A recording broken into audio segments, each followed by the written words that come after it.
The number 8 Creighton Blue Jays continue their start to the season in the comforts of downtown Omaha.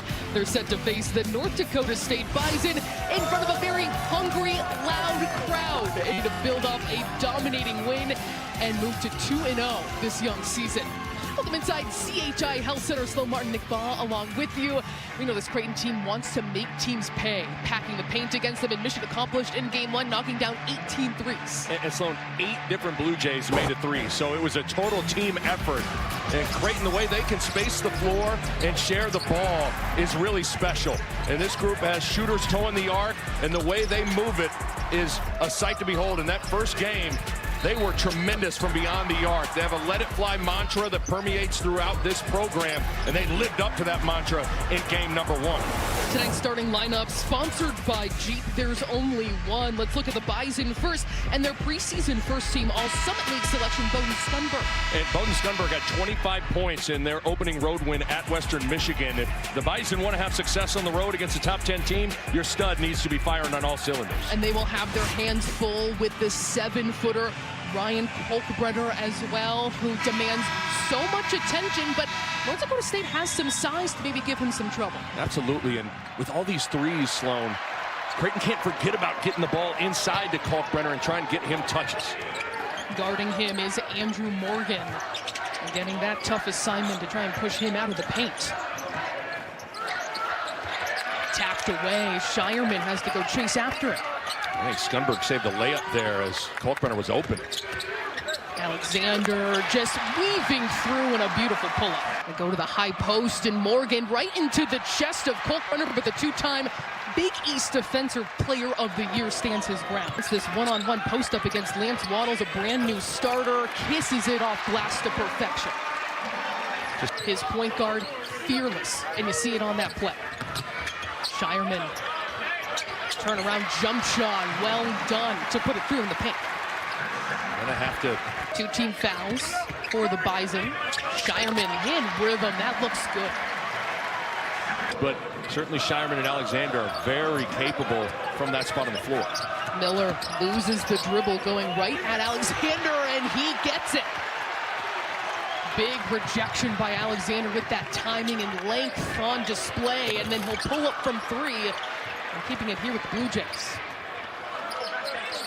Shireman from the kick out. That's how this offense wants to roll. Flip it up and in. The opportunities you get to attack the rim without Kalkbrenner on the floor, you need to take advantage of. Alexander, another mid-range. He knocks it down. Can't quite get the touch. Another great contest from Kalkbrenner. It's a 3 from Miller, and he drains it. North Team Lance Waddles, who hit a 3. Keeping his team in it. Miller, another good look. And another offensive rebound, leaves it open to Ashworth. Great back tap from Ryan Kalkbrenner. Knew he couldn't get it, but sometimes you... Normally a part of his game, he had been left wide open. It makes the Blue Jays pay. That's what you got to do against Kalkbrenner. Those stretch 5s that can shoot the 3 are difficult for him. Shireman has had no trouble with that fadeaway, stopping on a dime and making it look graceful. Strength at the high post, and a pass picked off by Farabello goes right into his chest with the finish. Well, what a sequence from Farabello. So far. I think he needs to get more aggressive. There's a fine line between letting the game come to you and understanding that you got to get it going. Left alone is Miller, knocking down the 3 once more. It's short on the 3. Shireman, a 53. His post up and the threat of it created the 3-point opportunity. And that is what makes this Creighton team so dangerous in a nutshell. There is Trout, and they just keep falling for the Blue Jays. In early on, led by 5. Hot to start getting the shots that they wanted, but it's been clicking now for the Blue Jays.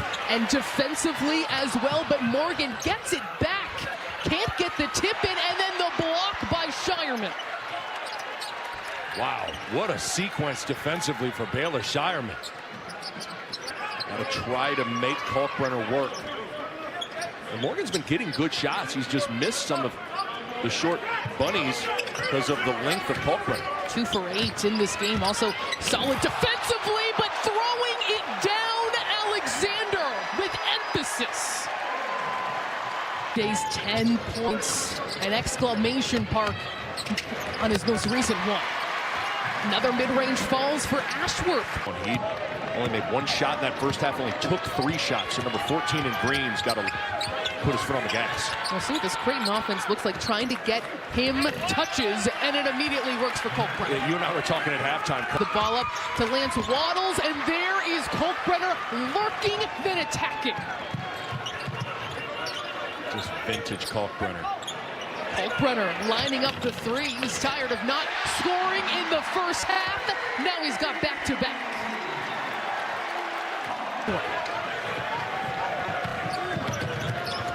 Ashworth rightly stopped just over the half-court line. There's the lob, finding better passing angles, and it's paying off.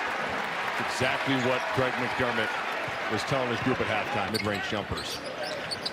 Down inside to Kalkbrenner, and that is good. In college basketball. Scheierman pushing it hard, finds Miller. He's got 2 threes, and he'll stay with the Blue Jays. Scheierman wants a bit of the action, and he's got it. Blows a kiss, and a timeout calls.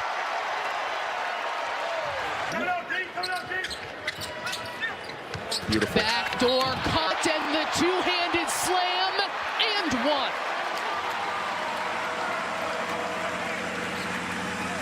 1. This is perfect execution. One thing you haven't seen a ton from North Dakota State is mixing up defenses. They're primarily a man-to-man team, but you wonder with how well Creighton's played offensively if you try some zone just to give Creighton a different look. Beautiful move by Trey Alexander, scoring from everywhere. Ashworth pushing, finds Scheierman. Good closeout there by Burke. Miller checks his toes and puts it through. What a great pass from Scheierman. Expectations for his growth, too. What he does first really well is shoot the 3. Into those opportunities that he's got. And those early post-ups are really hard to defend. You're sprinting the floor, then you got to get in a stance, battle for position. Alexander goes all the way. Count it. He's a big-time player, folks, that has been in the gym all off-season. Just showing you a little bit of everything. He can stop at that 10, 15-foot area. He can get all the way to the basket. He's rose up and dunked over someone today. 18 points. Pretty from Trey Alexander. Amazing split of the ball screen and dime at the end of it. High-level playmaking and an emphatic finish. Getting the lay-in on the other side. Still all Blue Jays, shooting 65% for the game. Alexander off the dribble, beautiful lane. Go for him in the paint, but that time able to put it away. You figured there aren't too many guys like Ryan Kalkbrenner in the Summit League, so when he's not been on the floor, he's trying to take advantage. Deep in the corner. Pitches and shots difficult. It's hard to come on the road if your superstar isn't clicking on all cylinders to have success.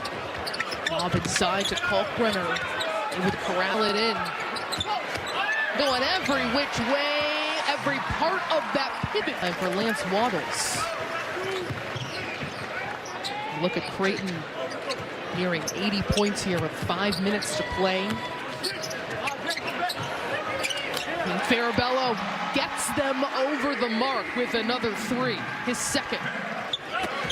Rebound ripped down by Doetzler. Inside King all by himself. He knows what to do. Or the Bison still shooting a respectable 42%, but that's just the offensive firepower of the Blue Jays. You're gonna have to score at a pretty high clip if you want to hang there with Creighton. Good put back inside. And next comes in the Hawkeyes. Always fun to see those cross-conference kind of challenges. Oh, absolutely. Isaac Trout dials up a late 3. That's 12 for the Blue Jays, coming off a game in which they had 18. One out.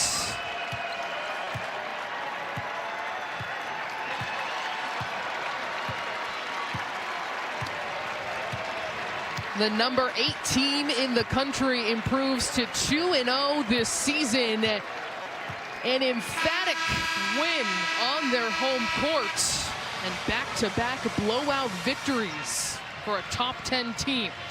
We are going to step aside here for a moment. Coach McDermott joining the broadcast when we come back to talk about this win.